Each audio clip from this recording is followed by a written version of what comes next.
왜 하필 그 사람일까? 왜 같은 노력을 해도 누군가는 웃고 누군가는 무너지는 걸까?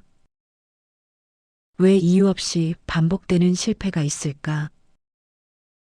설명되지 않는 불안이 있을까?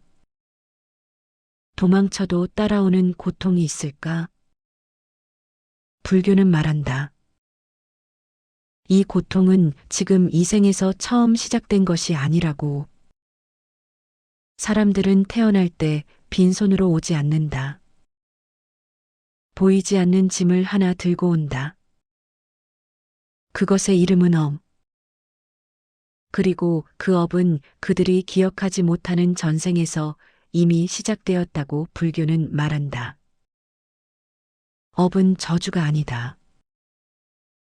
벌도 아니다.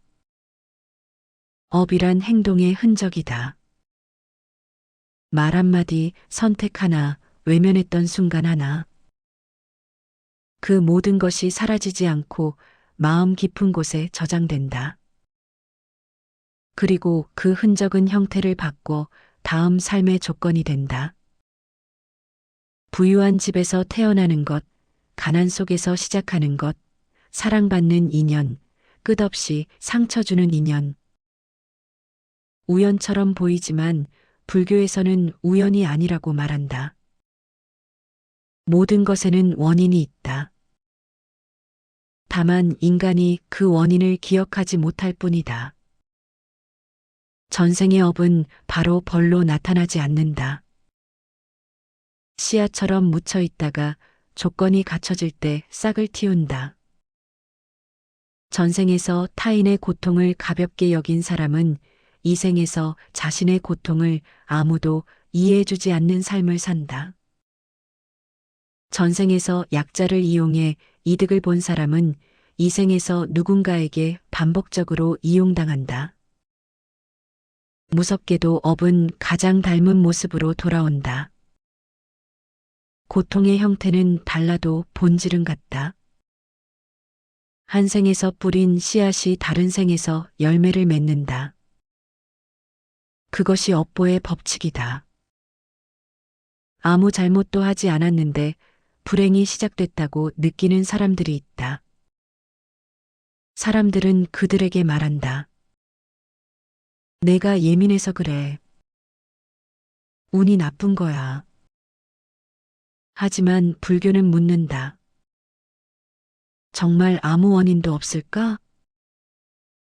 전생에서 흘린 눈물은 이 생에서 설명할 수 없는 슬픔이 되고, 전생에서 던진 말은 이 생에서 돌이킬 수 없는 관계 파탄으로 돌아온다. 기억은 없지만 결과는 남아있다.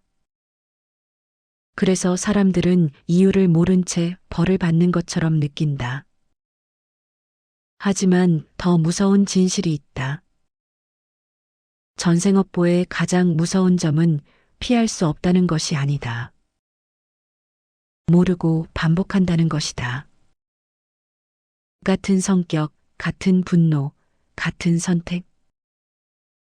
인간은 전생과 놀라울 만큼 비슷한 방식으로 살아간다. 그래서 업은 계속 이어진다. 분노했던 사람은 이번 생에서도 분노하고 외면했던 사람은 이번 생에서도 외면한다. 그리고 또다시 씨앗을 심는다.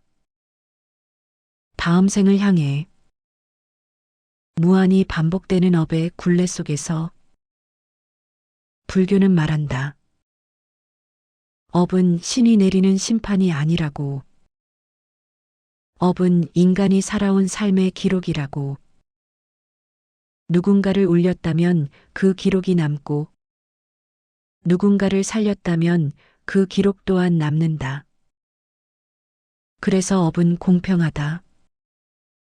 선도, 악도 모두 기억한다. 문제는 인간이 악한 기록만 기억하지 못할 뿐이다. 사람들은 묻는다. 왜 나만 이런 일을 겪어야 하나요? 하지만 불교는 답한다. 그대만이 아니다. 모든 존재가 자신이 심은 씨앗을 거두고 있을 뿐이다. 업은 누구에게나 공평하게 작동한다. 예외는 없다.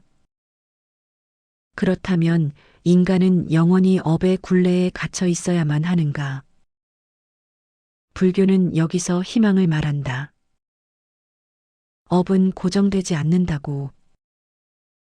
지금 이 순간의 선택으로 방향을 바꿀 수 있다고. 분노 대신 침묵을 택하는 순간, 외면 대신 손을 내미는 순간, 이익 대신 양심을 선택하는 순간, 그 하나의 선택이 전생에서 이어진 흐름을 끊어낸다. 이것을 해탈의 시작이라 부른다.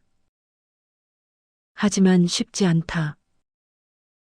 수천 년 동안 쌓인 습관을 하루아침에 바꿀 수는 없다. 분노는 익숙하고 외면은 편하고 이익은 달콤하다. 그래서 대부분의 인간은 똑같은 선택을 반복한다. 그리고 다시 업을 쌓는다. 하지만 단 한 번의 다른 선택이 천년의 업을 바꿀 수 있다. 불교는 그렇게 말한다. 지금 어떤 사람들이 겪는 고통은 벌이 아닐지도 모른다. 기억하지 못하는 어느 삶에서 남겨둔 미완의 숙제일지도 모른다. 하지만 한 가지는 분명하다.